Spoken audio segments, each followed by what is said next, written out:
October 23rd, 1900, Volume 4.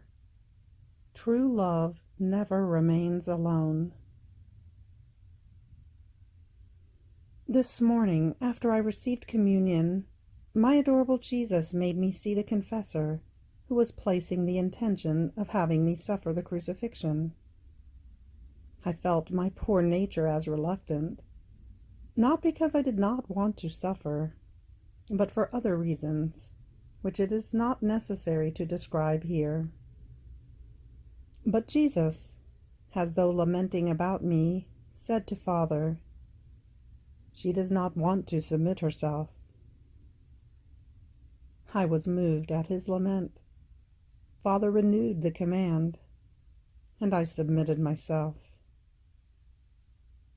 After I suffered a little, since I saw Father present, the Lord said, "My beloved, here is the symbol of the sacrosanct Trinity, myself, Father, and you.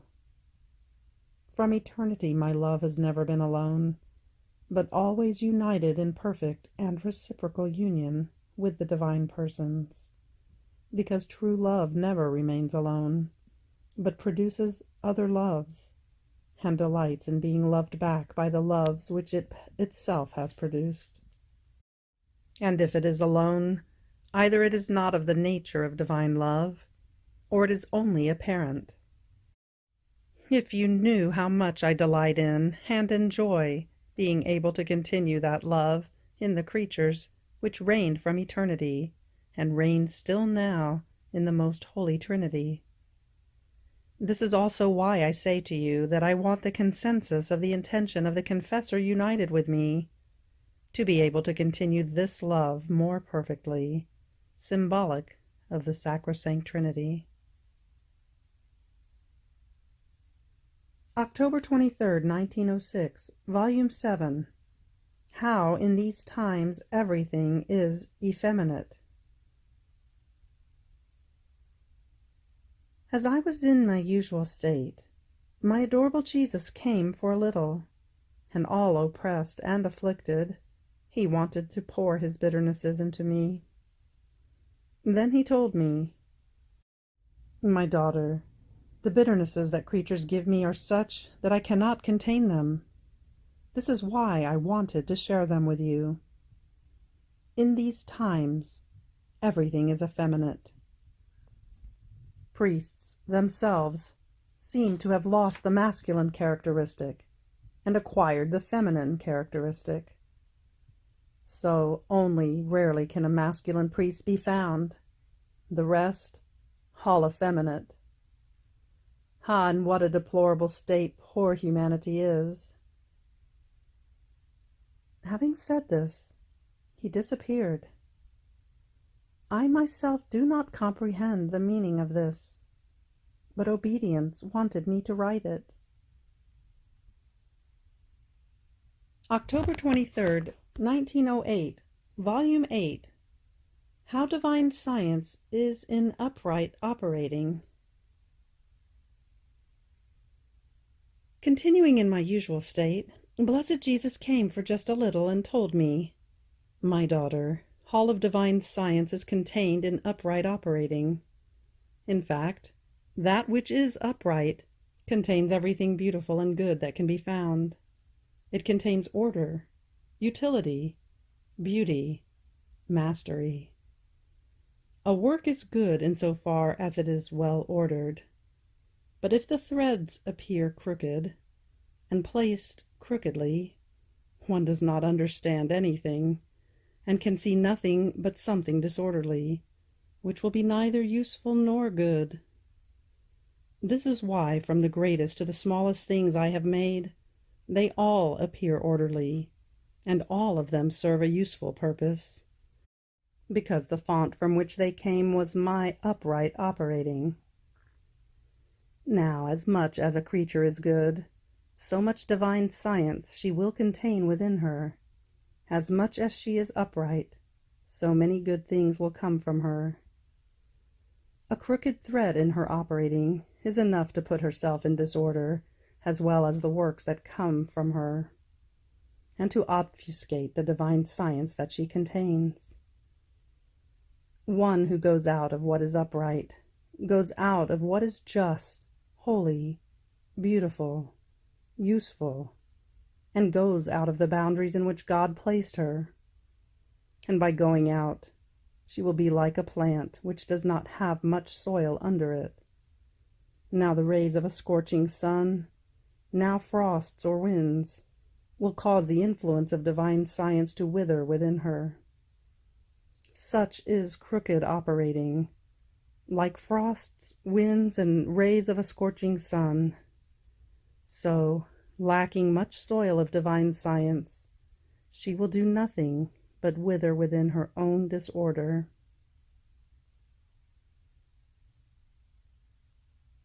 October 23rd, 1911, Volume 10. We must let the life of our hearts be all love, because Jesus wants to take food within our hearts.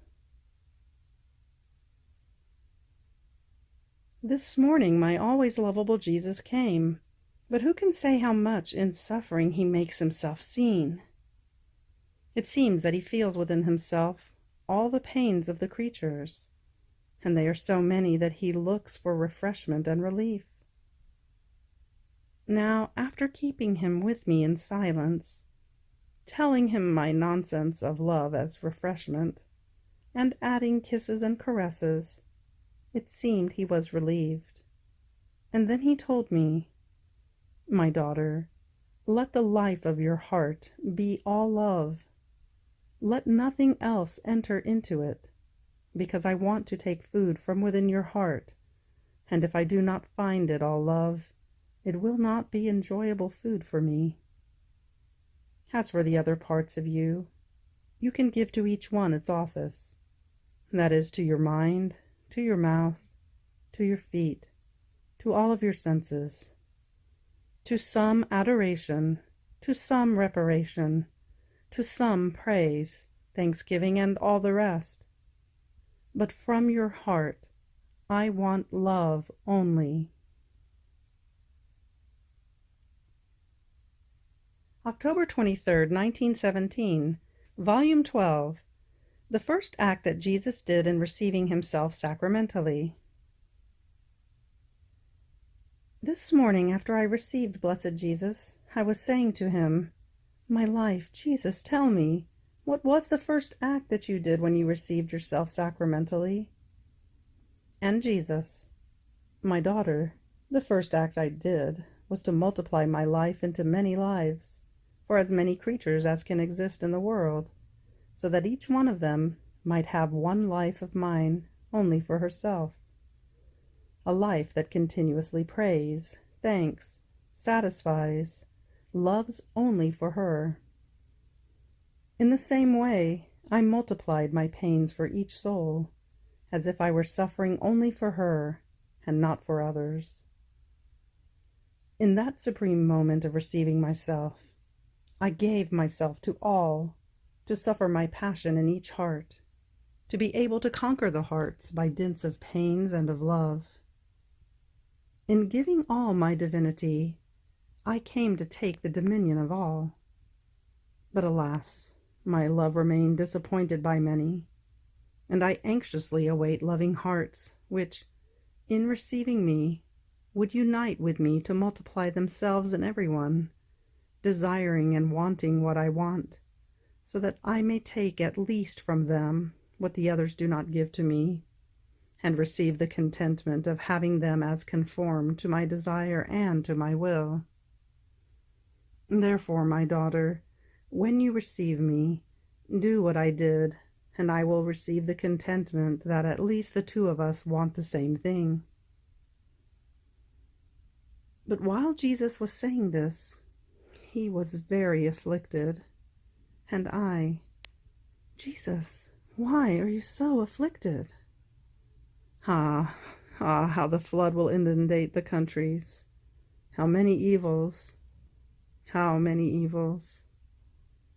Italy is going through sad, most sad hours. Draw yourselves closer to me, Be in accord among yourselves. Pray that the evils may not become much worse. And I, oh my Jesus, what will happen to my country? You don't love me as before when you would spare others for love of me. And he, almost sobbing, it is not true. I love you.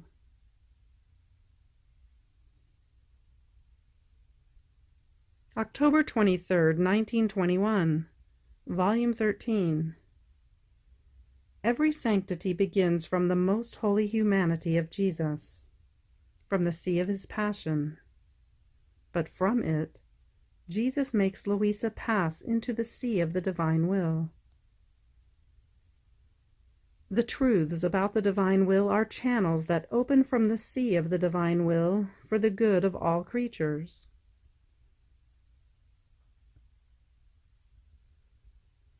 I was feeling all immersed in the divine volition, and my lovable Jesus on coming told me, "Daughter of my will, look into your interior, how peacefully flows the immense sea of my will. But do not think that this sea has been flowing in you for a short time, just because you hear me speak often about my will, but for a long, long time, since my usual way is to act first, and then to speak.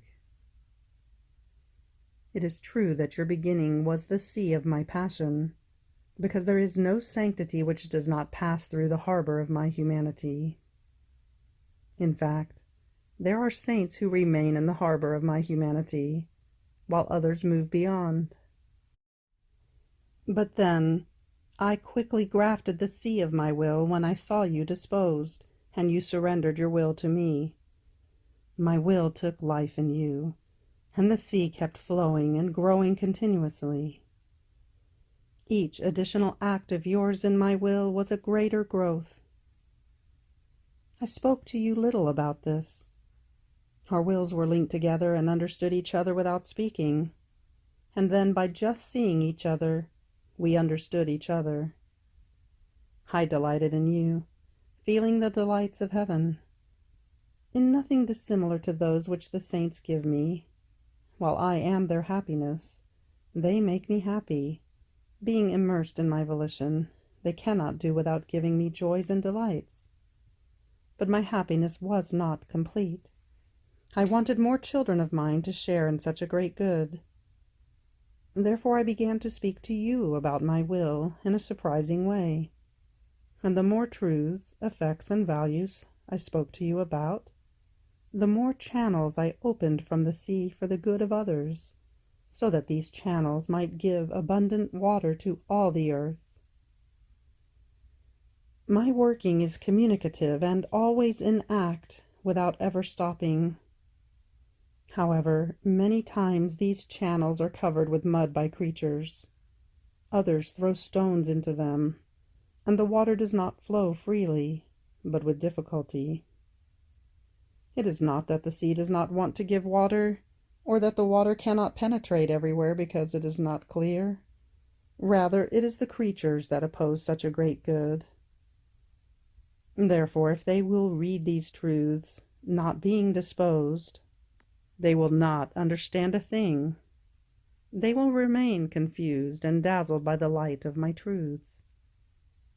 For those who are disposed, they will be light, which will light them up, and water which will quench their thirst, in such a way that they will never want to detach themselves from these channels, because of the great good they feel, and the new life which flows in them. Therefore you too should be happy to open these channels for the good of your brothers, neglecting nothing about my truths, not even the tiniest thing, because as tiny as it may be, it can serve one of your brothers in order to draw water. So be attentive in opening these channels, and in contenting your Jesus, who has done so much for you. October 23rd, 1924, Volume 17. The Divine Will is the enchantment of the Divine Eyes. I am going through bitter days because of the privations of my sweet Jesus. Oh, how I miss his adorable presence. Even just the memory of his sweet words are wounds to my poor heart. And I say to myself, and now where is he? Where did he direct his steps? Where could I find him? Ah, everything is over. I will no longer see him. I will no longer hear his voice. We will no longer pray together. How hard is my destiny! What torture! What pain! Ah, Jesus, how you have changed! You have run away from me. But though far away on the wings of your will, wherever you are, I send you my kisses, my love, my cry of sorrow, which tells you, come back to the poor exiled one, to the little newborn who cannot live without you. But while I was saying these and other things, my adorable Jesus moved in my interior, and extending his arms, he squeezed me very tightly, and I said to him, my life, my Jesus, I cannot take it any more. Help me, give me strength. Do not leave me any more. Take me with you. I want to come. And Jesus, interrupting me, told me, my daughter, don't you want to do my will? And I, certainly I want to do your will, but your will is also in heaven. So if I have done it on earth until now, from now on I want to come to do it in heaven. Therefore hurry, take me, do not leave me any more. I feel I cannot take it any more. Have pity on me. And Jesus again, my daughter, you do not know what my will on earth is. It shows that after so many of my lessons, you have not understood well. You must know that the soul who, here, lets my will live within her, as she prays, as she suffers, as she works, as she loves, and so forth, forms a sweet enchantment to the divine pupils, in such a way as to enclose, with her acts, the gaze of God in that enchantment.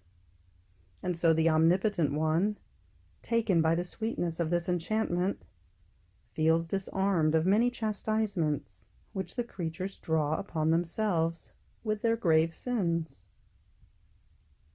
This enchantment has the virtue of preventing my justice from pouring out with all its fury upon the face of the earth, because my justice too remains enchanted by my will operating in the creature. Do you think it is trivial that the Creator sees in the creatures who are still living upon earth his divine will operating, triumphant, ruling, with the same freedom with which it operates and rules in heaven? However, this enchantment in heaven is opposite, because my will dominates in its kingdom as if in its own house, and the enchantment is formed within myself, not outside of me. Therefore it is my will, that enchants all the blessed with an enrapturing power, in such a way that their pupils are closed in my enchantment to be eternally beatified. So it is not they who form the sweet enchantment for me, but I for them. And so my pupils are free and receive no charm. On the other hand, my will living in the creature who is crossing the exile is as though operative and ruling in the house of the creature, which is more amazing. And this is why she forms for me a more pleasing enchantment, which charms me and holds such attraction for my gaze as to captivate me to fix my pupils upon her, without being able to move them. Ah, you do not know how necessary this enchantment is in these times, in which so many evils will come. The peoples will be forced to eat one another. They will be taken by such rage as to become fierce, one against the other. but the greatest guilt is of the leaders. Poor peoples. They have true slaughterers, incarnate devils as leaders, who want to slaughter their brothers. If the evils were not grave, your Jesus would not leave you as though deprived of him. You fear that it may be for other things that I deprive you of me. No, no, be reassured. It is my justice that, depriving you of me, wants to pour out upon creatures. You, however, never go out of my will, so that its sweet enchantment may spare the people's worse evils.